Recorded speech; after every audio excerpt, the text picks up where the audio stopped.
I'll begin with just a few words of my own to start the commencement, which is the prerogative of the dean. Today is a very exciting day. You, our Bryant University eDiscovery graduates, have much to be proud of. You have weathered a rigorous academic and skills program in eDiscovery project management. You have been taught by leading eDiscovery experts. You have come to know one another, to develop contacts and colleagues in the eDiscovery industry.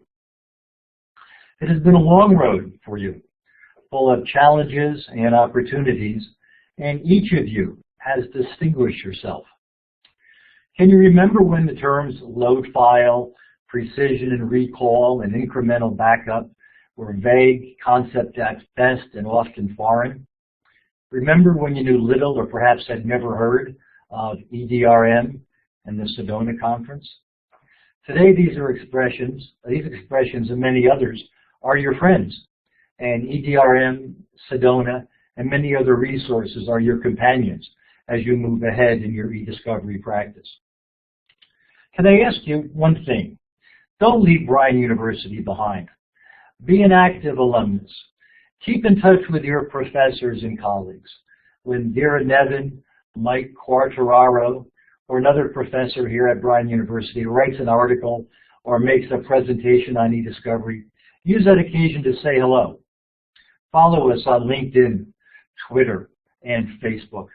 We look forward to seeing you at eDiscovery conferences around the nation and, if you follow the lead of Catalyst and John Tredennick, around the world. The eDiscovery world needs each of you. As you have learned, eDiscovery is not something to be learned on the fly. eDiscovery requires study, diligence, and knowledge that you have gained here at Bryant University. Go out into the eDiscovery world proudly with your Bryant University eDiscovery Project Management Certificate. You have special skills that distinguish you and will allow you to make important contributions to the practice of eDiscovery. So wear your Bryant credential proudly and put your skills and knowledge to work. And always remember the words of Mahatma Gandhi: be the change that you want to see in the world. It's now my distinct honor to introduce John Tredennick. John is a dear friend and a colleague that goes back many, many years. John and I first met at the American Bar Association some 15 years ago when we served on a committee in charge of monitoring ABA's technology way back when. John has had an incredibly distinguished career. He was a marvelous trial attorney and became aware very early of the importance of eDiscovery and began developing special software with his former law firm that eventually became Catalyst Repositories. He's a well-known speaker in the eDiscovery world. As I said, he's the founder and the president, chief operating officer of Catalyst Repository that has a number of different tools that are very important in the practice of eDiscovery. John has devoted himself almost religiously as an evangelical in eDiscovery education. He has contributed mightily to the program here at Bryant University and also participates in numerous eDiscovery programs around the nation as a featured speaker.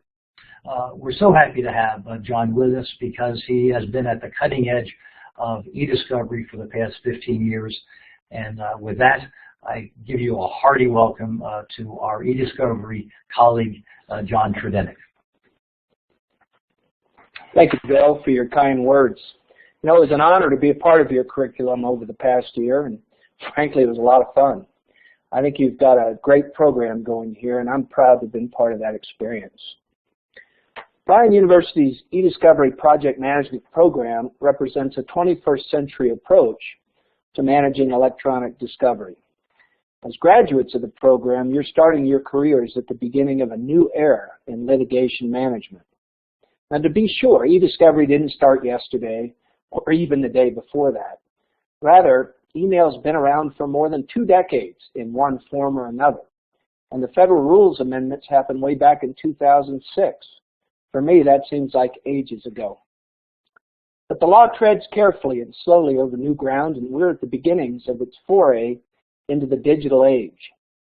The first cases looking hard at the processes underlying e-discovery are just being released, and most are at the magistrate or district court level.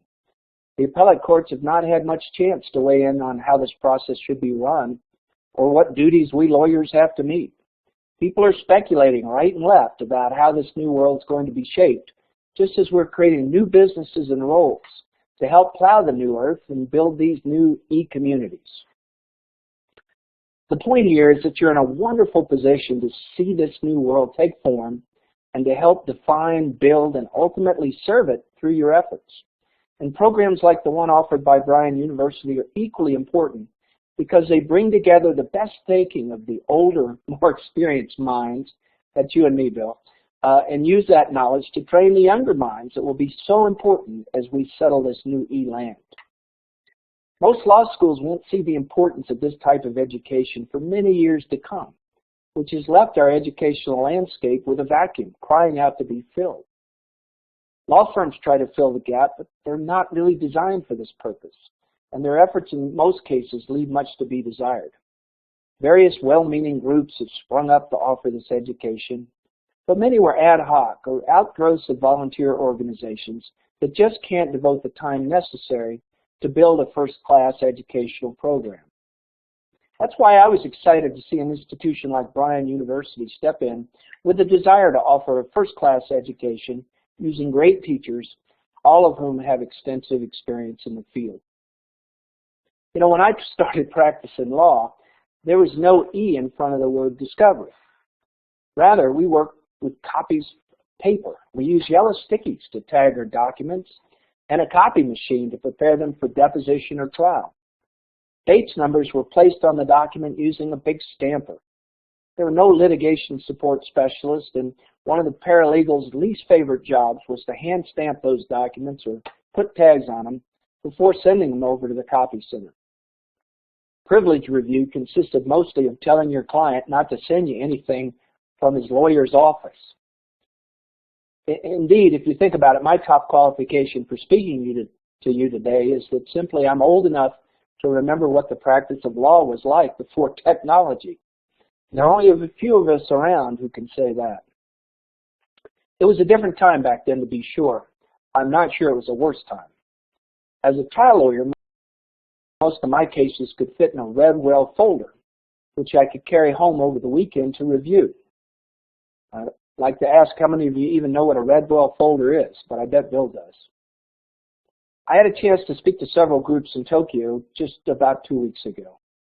To their surprise, I blamed them for this litigation support explosion. Because when I started, copy machines were slow and expensive. And as a result, our cases had few documents to review. In the 80s and 90s, those wily Japanese started flooding our country with bigger and better copy machines. Suddenly, my Redwell folders became filing cabinets of paper.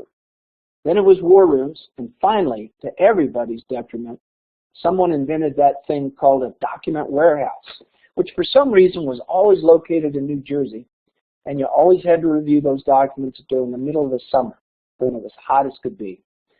I mean, it was 95 degrees here today in Colorado, but that's nothing like 95 degrees in New Jersey, as some of you know.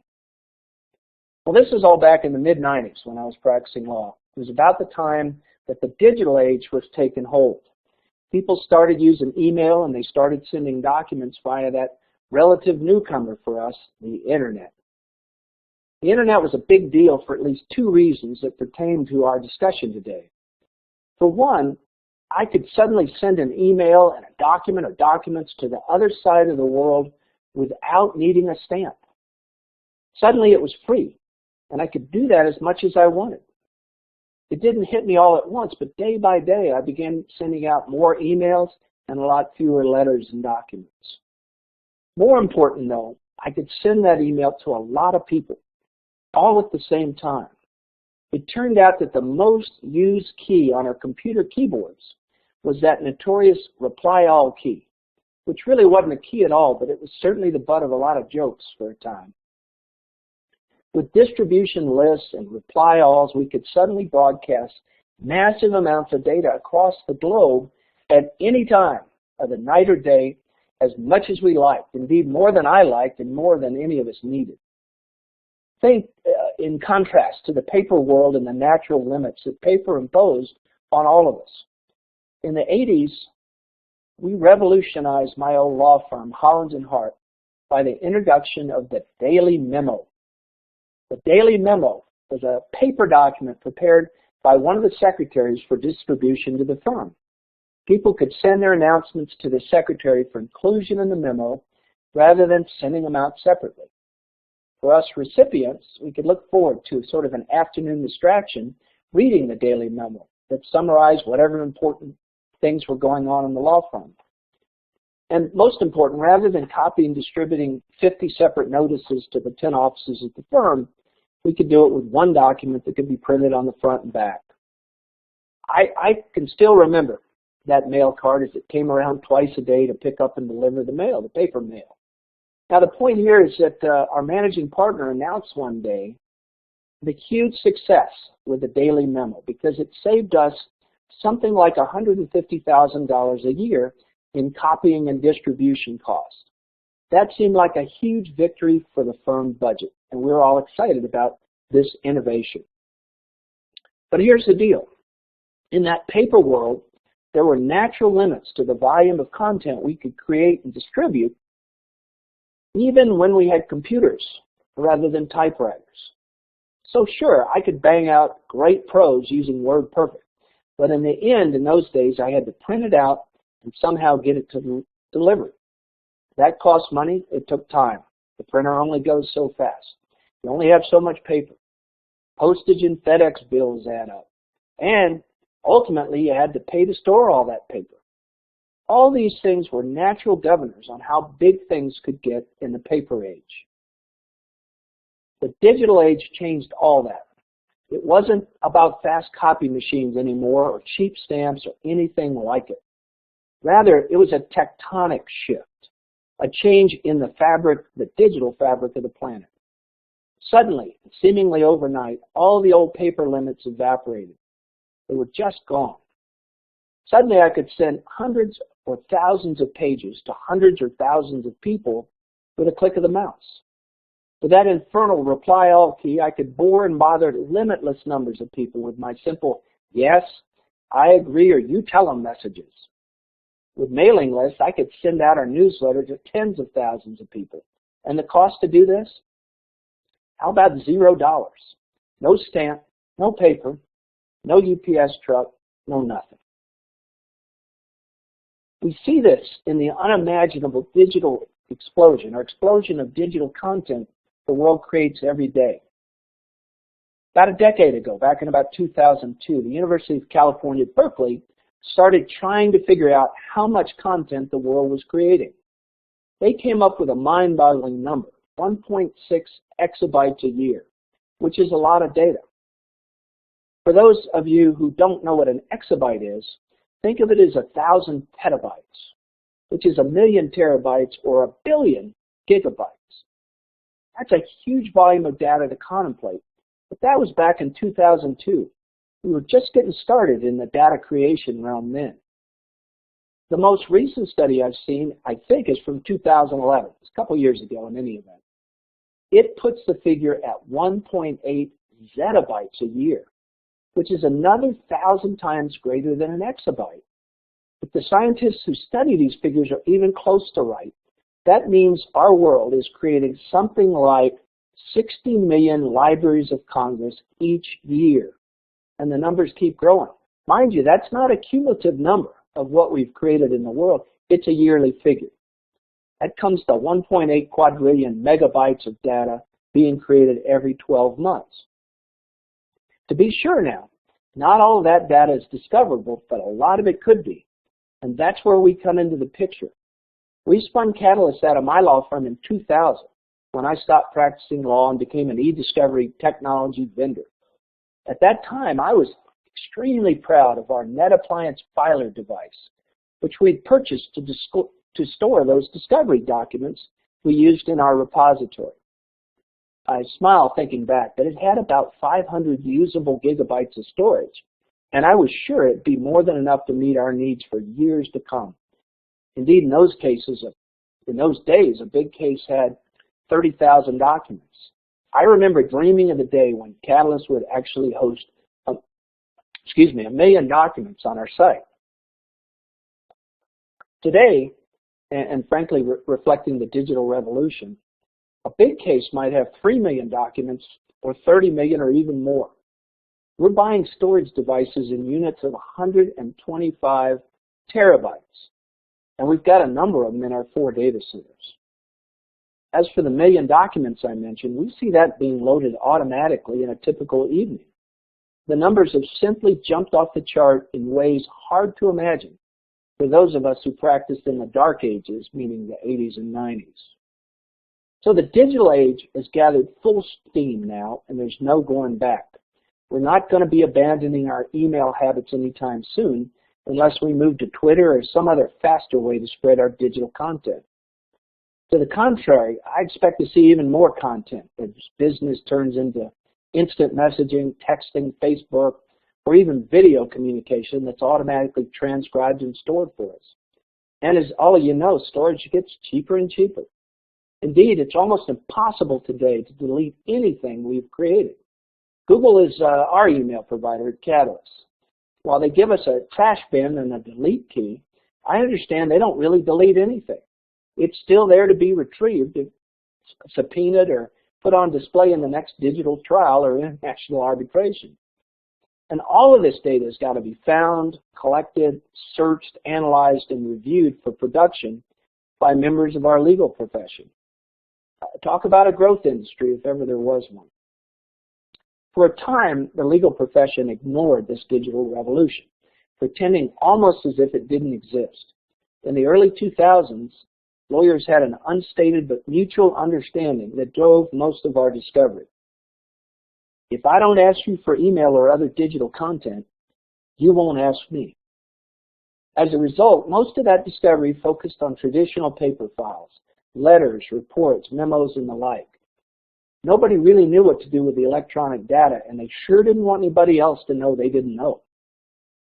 Then came the Microsoft Netscape mega battle that many of you know about, when the government was bringing antitrust charges against Microsoft.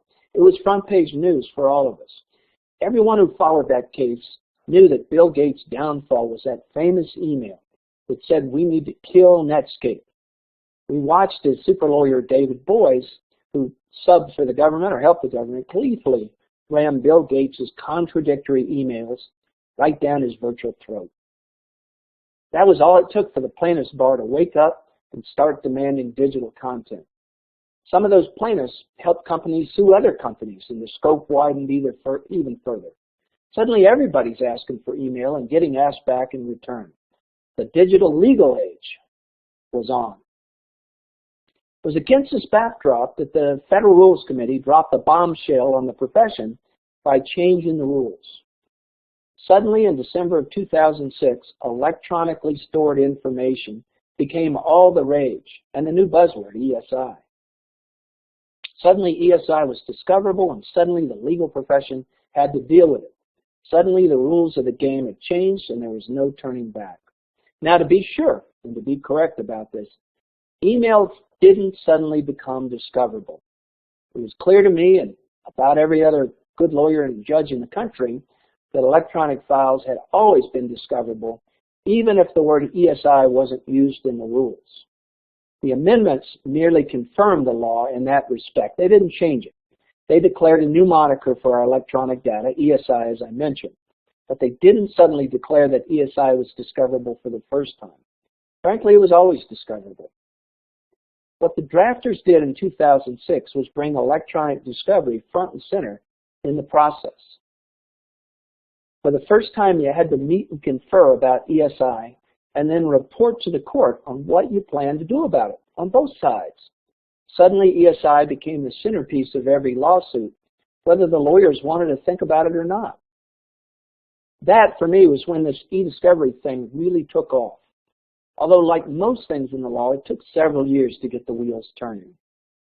When we combined the digital explosion of content that I talked about, which we now call big data, with the mandate that the lawyers need to review and produce it, we had the makings of a big sea change, which some have called the digital practice of law. In that era, maybe after 2006 or 8 or 10, suddenly litigation holds, sanctions, waivers of privilege, malpractice claims. All of that naturally followed as the courts and lawyers struggled to understand and live in this new digital world. At first, we sought to graft our old ways onto this new landscape. I remember as a trial lawyer that my rule was to read every document in my case, not once, but at least 3 times. Well, that worked for a time when I only had a few hundred documents to master. It does not work so well when you have a few million. We started with lawyers reviewing documents, but that broke the bank quickly for our clients. Then it moved to legal assistant review, then outsource review teams here, then in India or the Philippines, and then back here again. We reviewed for privilege, responsiveness, issues, and the like until our eyes started failing us. 50 docs a minute, 60 docs a minute. Hey, I got over 100. Whatever the number, it just didn't matter.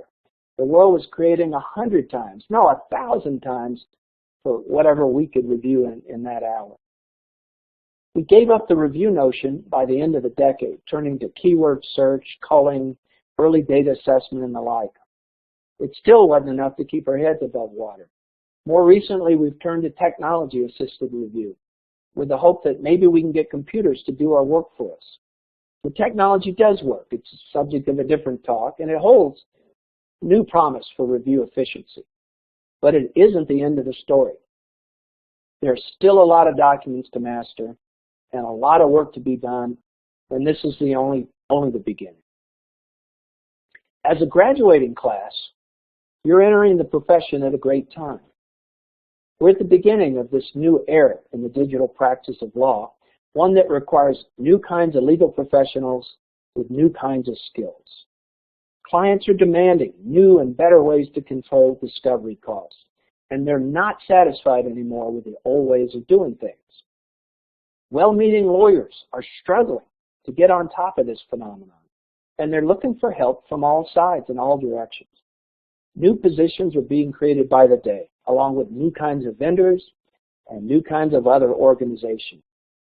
Standard bodies are working round the clock, creating standards as fast as they can, and then creating new ones to replace the old ones from last year. In that regard, the Federal Rules Committee is already hard at work amending the rules that turn this e-discovery genie loose. Their goal is to convince lawyers to be sensible with this new power they have and to play nice. The hope is that we will start to think about proportionality and matching our burdensome discovery requests with the actual needs of the case. Their hope in a nutshell is that the adversaries we worked so hard to develop over the past few hundred years will stop acting adversely. Fat chance, I say.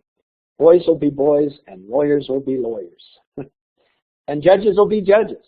If you follow at least some of the rulings that have been coming out over the past years, our judiciary, well-meaning perhaps, but they're piling on new rules and new e-discovery costs by the sanctions they issue and the rulings they're putting out. The good news in our industry is that e-discovery seems to be a growth industry with a need for professionals of all types, and not just those who manage to pass the bar. Big data needs big league techniques to manage it. Big projects need big league project managers and other kinds of professionals to manage them. The digital age needs new methods and techniques if we have any chance of keeping this litigation process within reach of the litigations. We can't litigate $500,000 cases on $1 million e-discovery budgets. To paraphrase an old legal maxim, justice delayed is justice denied. Our new mantra needs to be, justice overpaid is justice denied. Justice overpriced is justice denied. So welcome to the profession. With all that said, I welcome you. We've come from many different backgrounds, some legal, some technical, and some from wholly different worlds, all with the goal of making your living by assisting the judicial process. That was my goal too about 30 years ago. And I bet that was Bill Hamilton's as well. The law is a noble profession, and all who aid and serve the process share in that nobility. Your timing is excellent in my view. The profession has started a process of change that is now in full swing. If you come here looking for stability and a predictable path to retirement, you may be disappointed. Whatever the future may be, it will probably be a lot different than anything we expect on this day and at this lovely ceremony. But I can promise you that it will be exciting, if nothing else. It'll be filled with twists and turns and unexpected ups and downs. Because the legal and the digital explosion here is not going to die down anytime soon, nor will anyone take off the E in e-discovery. To the contrary, other countries are starting to embrace e-disclosure or e-whatever they want to call it. And they're demanding that digital evidence be produced. Why? Because that's where the evidence is. Lawyers around the world will need help managing the e-discovery process and dealing with all of that digital content. That's where you and thousands of others come in. So take a minute as I close my remarks and rejoice on what you have accomplished, all that you've learned and all that you have left to learn. Then pick yourself up and get going. There's a big world out there filled with opportunities. Know that your skills are needed and that there's a place for your desires to manifest and fulfill. You might be working with a law firm, a corporation, or one of those dreaded vendors like me, but there's a need for your services and work to be done. In the end, what more can anyone ask for as he or she starts a professional career? My best wishes to all of you on this graduation day. It's been a pleasure to meet some and to participate in the classes. Like Bill, I hope I'll be seeing you as we move forward to master the e-discovery process in this digital age. Congratulations to each and every one of you for having the nerve to face this new career, having the gumption and what it takes to sign up and then ultimately to see it through and master it. I couldn't be more excited about the world that you're walking into and that I get to finish up with because the future has no limit, just as there'll be no limit to the amount of content we create. So I congratulate you all, and I thank you for letting me be a part of it. Thank you, Bill and Don and everyone at Bryan University. Well, thank you very much, John. We very much appreciate your words and your wonderful history about the emergence of the digital age of lawyering. How true it is and how much our graduates have come to appreciate that. Everything you said rang home, and it was fun hearing your personal experiences as you've lived through the revolution of the past 20 years. What we'd like to do at Bryan University as a token of our appreciation for your being with us today and all you've done for e-discovery is we'll be sending you a plaque, which I'm going to read to you now. And it's up on the screen. It says, Bryan University presents to John Tredennick this token of appreciation for his presentation of the commencement address to the graduating class of October 2012 in Bryan University's e-discovery project management program, and for his work and dedication to the advancement of e-discovery education. Again, John, thank you very, very much. Thank you, Bill. Thank you so much. It'll be an honored plaque. I look forward to receiving it.